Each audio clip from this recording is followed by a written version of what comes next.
Vaya semana, comienza el mes de mayo y aquí un nuevo resumen de noticias. Apagón histórico en España nos deja aún a oscuras sobre las causas. El golpe a la migración irregular en Estados Unidos marca un hito en los 100 días de Trump en la Casa Blanca y los migrantes con TPS nuevamente en la mira. En Venezuela protestaron con las neveras vacías y se filtraron datos de Movistar. Los venezolanos en España son los más preparados. Cuenta regresiva para el cónclave. Ucrania y Estados Unidos firmaron un pacto de los minerales. Sorpresas en las elecciones de Canadá, Australia y Reino Unido. Harry de Inglaterra pierde una batalla legal. Meta se dispara en beneficios. A Chayanne le piden cambiar el nombre de una famosa canción. ¿Cómo entender el fenómeno de Lamine Yamal? Y más. Acompáñame a recorrer el mundo y sus historias con el tono que nos une en este resumen semanal de noticias desde Europa. Soy Goizader Azúa, Goy en Madrid. Gracias infinitas por estar aquí. Suscríbete a mi canal y activa las notificaciones para que sepas cuando sale un nuevo video. Y para conectarnos aún más, antes de comenzar, esta frase. Todas las dictaduras, de derechas y de izquierdas, practican la censura y usan el chantaje, la intimidación o el soborno para controlar el flujo de información. Mario Vargas Llosa. Una frase que nos invita a la reflexión en el Día Mundial de la Libertad de Prensa. Como periodista venezolana en el exilio y como periodista española en España, tengo un doble compromiso con la verdad y la libertad. No son los mejores tiempos del periodismo, lo sabemos, y esto me motiva a ir más allá, a iluminar y no incendiar. Estoy aquí para mover el trípode las veces que sea necesario para mostrar los diversos ángulos de una historia. Desde aquí, extiendo mi abrazo y mi solidaridad a los periodistas de mi país que se encuentran secuestrados por el régimen de Nicolás Maduro, aquellos valientes trabajadores de la prensa que ponen por delante su honor, la vocación y el respeto a esta profesión a pesar de la represión y los desafíos. Seguimos. Lo que prometió Pedro Sánchez que no iba a pasar, pasó. No va a haber ni apagones de electricidad, ni racionamiento de bombonas de butano, ni ninguna de esas escenas apocalípticas que evocan en muchas ocasiones la bancada de la derecha y la ultraderecha junto con los medios de comunicación que jalean esas noticias y esos mensajes. España vivió esta semana el mayor apagón eléctrico de su historia reciente. Lunes 28 de abril, 12:33 del mediodía. En menos de 5 segundos, el 60% del suministro eléctrico desapareció. Millones de personas se quedaron sin luz, sin trenes, sin comunicaciones. El caos fue total. Cientos de personas encerradas en ascensores, en las vías. Miles de pasajeros de trenes de alta velocidad se quedaron en medio de la nada. Algunos durmieron en estaciones ferroviarias, aeropuertos. Por la falta de información, el nerviosismo invadió a muchos y los productos de primera necesidad desaparecieron de los anaqueles de los supermercados en minutos. Las velas y las radios con pilas fueron los más buscados. El kit de emergencia que nos sugirió tener la Unión Europea hace unas semanas brilló por su ausencia. ¿Era una advertencia? ¿Premonición?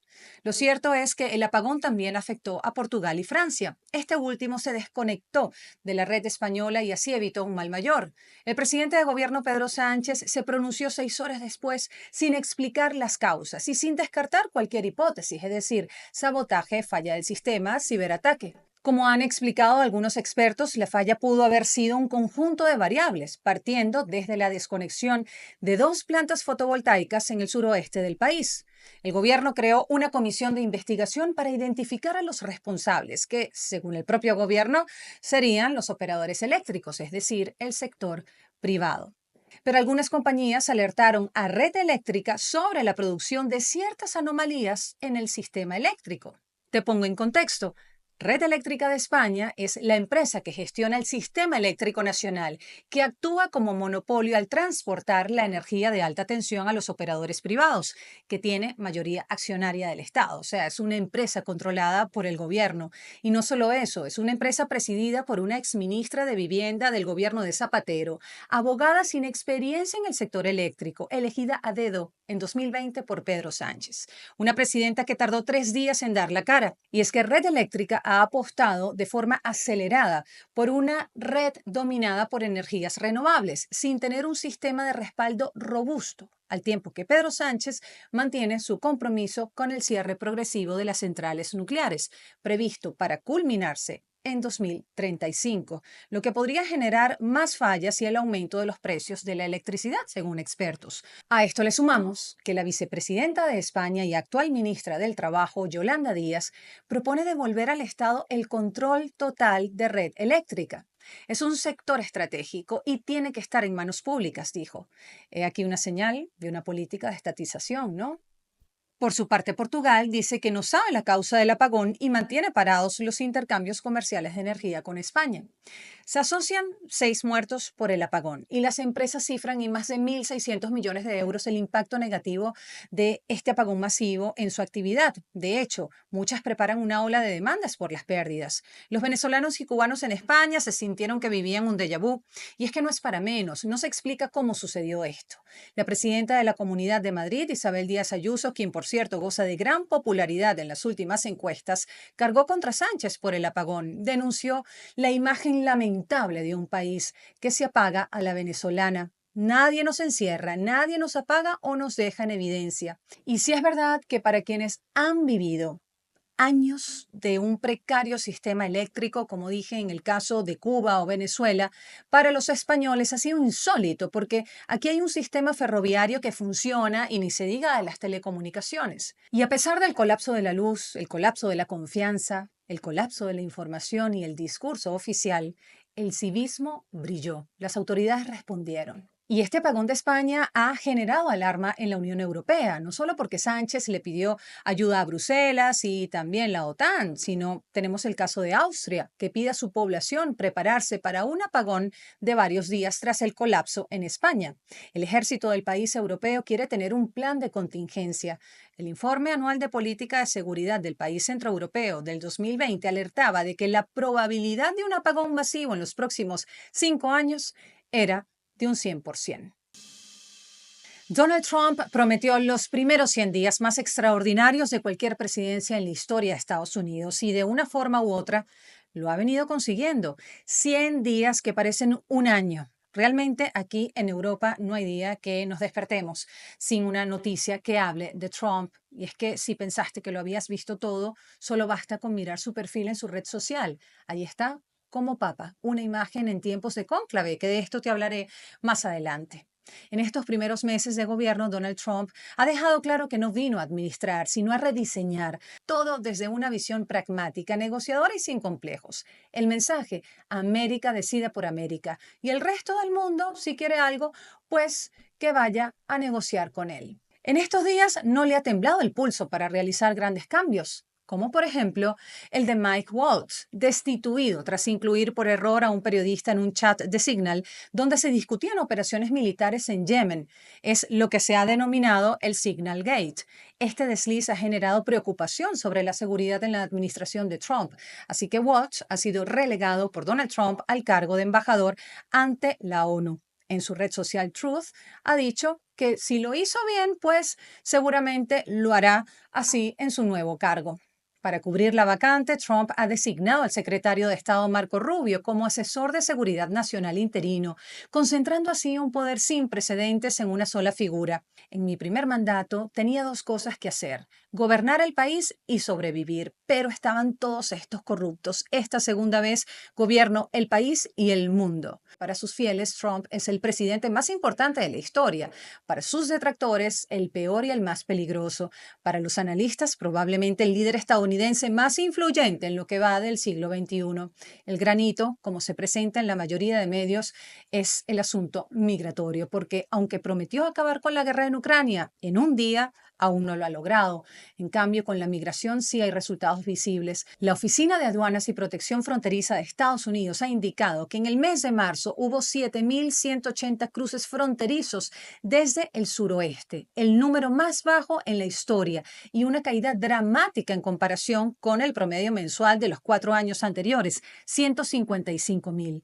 Y más allá de las cifras, hay algo que sí nos toca y nos conmueve: la estigmatización de la comunidad venezolana en Estados Unidos. Lamentablemente, nos hemos convertido en un blanco de generalizaciones con relación a la migración ilegal y vinculada al Tren de Aragua, que según Trump ha sido una política de Estado del régimen de Nicolás Maduro para desestabilizar a Estados Unidos.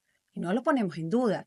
El problema no es que se les investigue, persigue y deporte a los criminales, como tienen que hacer las autoridades, sino que muchos inocentes entren en el aro de esos procesos. Y en el plano europeo, algo que se ha discutido muchísimo aquí en Europa es que Trump ha logrado mover la mata de la burocracia en Bruselas. Hay una gran reestructuración, hay un despertar en la población para entender lo que sucede y cómo esas políticas de control impactan al ciudadano común. El presidente Donald Trump ha solicitado al Tribunal Supremo que le permita eliminar el TPS, el estatus de protección temporal que protege a más de 500.000 venezolanos en Estados Unidos. La medida busca anular el fallo de un juez en California que bloqueó esta decisión por daño irreparable a las familias. El Ejecutivo argumenta que el TPS va contra el interés nacional y que la política migratoria no debe estar en manos de los jueces. El TPS fue otorgado durante el gobierno de Biden y defendido incluso por líderes republicanos como Marco Rubio. Pero ahora la narrativa oficial vincula a venezolanos con bandas criminales como el Tren de Aragua, lo que ha generado alarma en la comunidad. Si el Supremo aprueba la petición, cientos de miles de venezolanos quedarían en riesgo de deportación. El giro del gobierno de Trump, que ha ido detrás de los venezolanos en Estados Unidos, vinculándolos con la banda criminal transnacional Tren de Aragua, ha provocado críticas entre activistas de Venezuela en Estados Unidos. Trump invocó la Ley de Enemigos Extranjeros de 1798 para deportar a venezolanos, alegando que Estados Unidos estaba siendo invadido por el Tren de Aragua. La administración Trump planteó el fallo del TPS ante el Tribunal Supremo el mismo día en que un juez federal de Texas indicó que el presidente había estado utilizando incorrectamente la ley de tiempos de guerra del siglo XVIII. Momentos muy complejos para nuestra comunidad en Estados Unidos. Toca asesorarse muy bien y evaluar los escenarios. Y sí, es una pena que los buenos tengan que pagar por los criminales que entraron en Estados Unidos para desestabilizar. Definitivamente lo que más queremos es que los criminales que estén asociados al Tren de Aragua paguen por sus delitos y que aquellos venezolanos inocentes puedan vivir en libertad y tener la plena seguridad que su camino migratorio va a ser exitoso. Mientras tanto, siguen llegando deportados a Venezuela. Un avión procedente de los Estados Unidos aterrizó en Caracas con 174 migrantes en las últimas horas, deportados por el gobierno de Trump.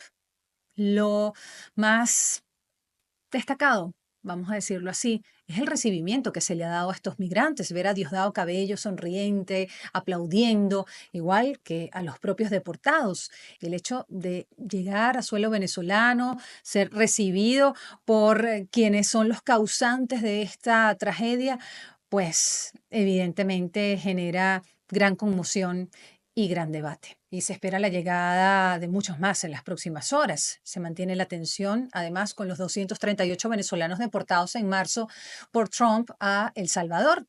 De hecho, el presidente Bukele dijo que liberaría a esos venezolanos que el gobierno de Trump deportó si Venezuela liberaba al mismo número de presos, incluidos miembros de la oposición.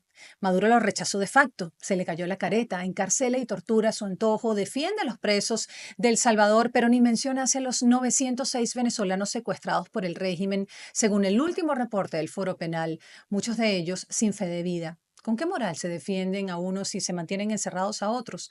¿Qué significan las caras de felicidad, como dije al inicio, de Diosdado Cabello y los deportados llegando a Venezuela? Mientras tanto, los familiares de los presos políticos siguen denunciando la situación. Su voz se sigue alzando a pesar de la represión y el dolor. La organización Human Rights Watch denunció que asesinatos, desapariciones forzadas y detenciones arbitrarias se cometieron en Venezuela después de las elecciones del 28 de julio de 2024, en un informe publicado esta semana instando a otros gobiernos a apoyar los esfuerzos para garantizar la responsabilidad de los perpetradores de violaciones de derechos humanos. Esta organización indicó que recibió información creíble sobre 25 asesinatos que ocurrieron durante las protestas posteriores a las elecciones, la mayoría de ellos menores de 40 años y de barrios de bajos ingresos, además de las más de 2.000 detenciones en el mismo periodo. Maduro ha negado previamente que las fuerzas de seguridad del Estado sean responsables de todo esto.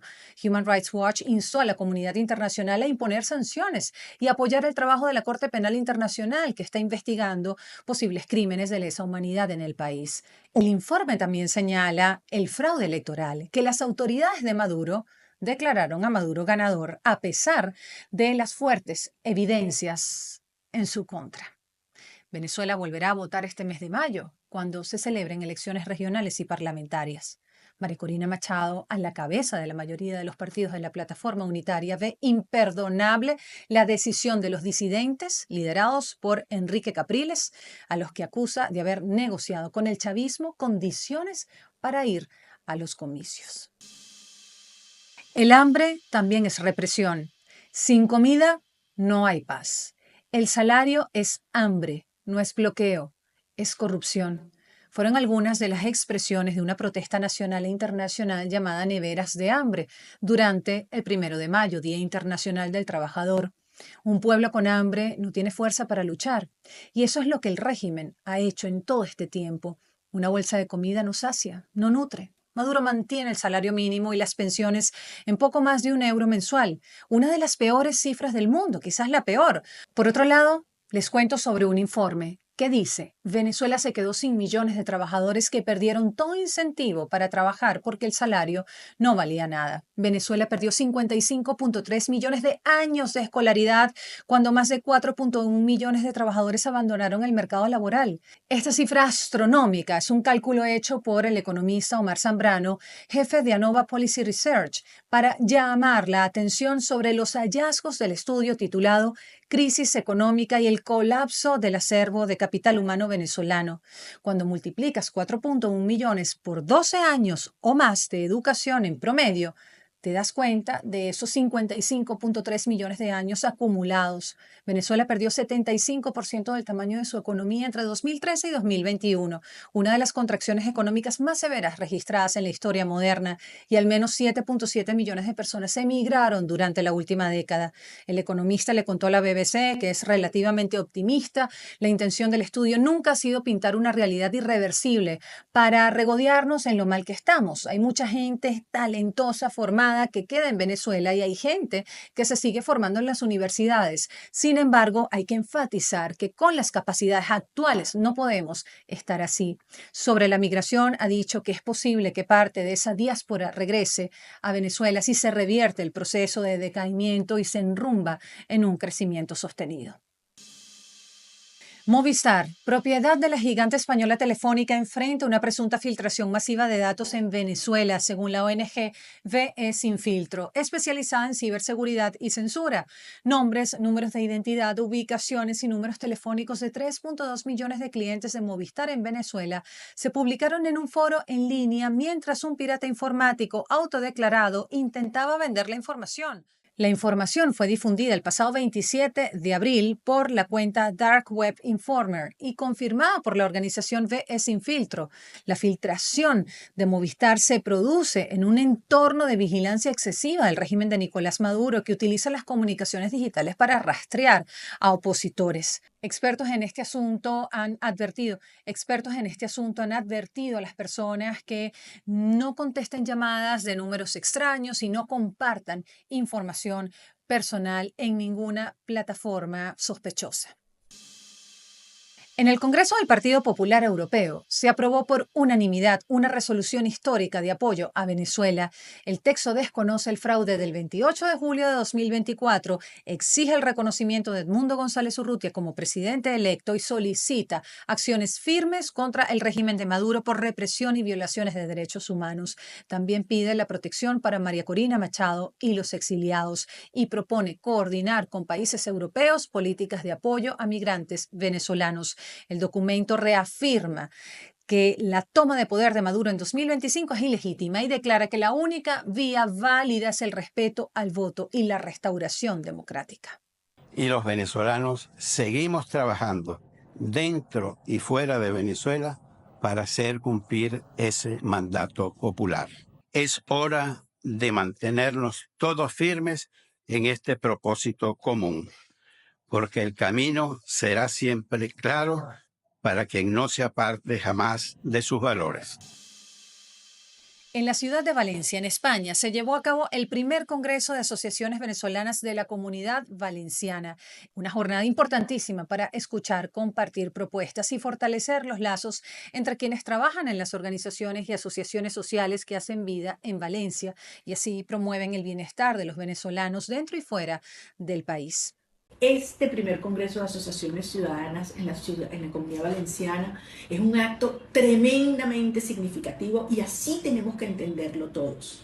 Es un evento muy especial porque encarna ese espíritu característico de la nueva Venezuela que están haciendo, de esa Venezuela que renace para crecer ahora mejor, más fuerte y sobre base sólida, mucho más que antes. Porque la verdad es que nada puede detener a un grupo de ciudadanos bien organizados y determinados a alcanzar un objetivo común. Ustedes, al igual que tantos compatriotas que luchan desde la diáspora, son esa gran palanca del cambio que pronto ocurrirá en Venezuela. Por eso cuentan con todo mi apoyo, del mismo modo en que yo sé que contamos con ustedes. Aquí nadie se rinde, nadie duda, porque esta lucha es hasta el final. Los quiero muchísimo. Y sé que nos vemos pronto en Venezuela. Los venezolanos, los más preparados, y te cuento por qué. El 48.7% de los venezolanos en España tiene estudios superiores, siendo la nacionalidad extranjera con mayor porcentaje de profesionales. Le siguen los franceses con 44.7% y argentinos con 43.6% como los mayores porcentajes de la población profesional, según el Censo Anual de la Población publicado por el Instituto Nacional de Estadística, el INE. Por el contrario, las comunidades con menos profesionales son las de Marruecos, Rumanía y República Dominicana, que registraron los menores porcentajes de títulos superiores. Los municipios con más de 10.000 habitantes con mayor porcentaje de personas con estudios superiores se concentraron en los alrededores de Madrid y Barcelona. Es innegable el aporte de la comunidad venezolana a España. Lo vemos en los puestos de trabajo, en empresas, en el área de emprendimiento.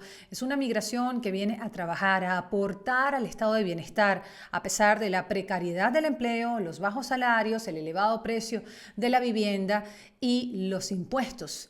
Y además, muchos han tenido que guardar sus títulos universitarios y reinventarse, aceptar trabajos en otros sectores para poder vivir, pero eso no les quita la fortaleza, la resiliencia y las ganas de hacer país, de integrarse y de aportar. El próximo 7 de mayo se celebrará el cónclave en el Vaticano para elegir al sucesor del Papa Francisco.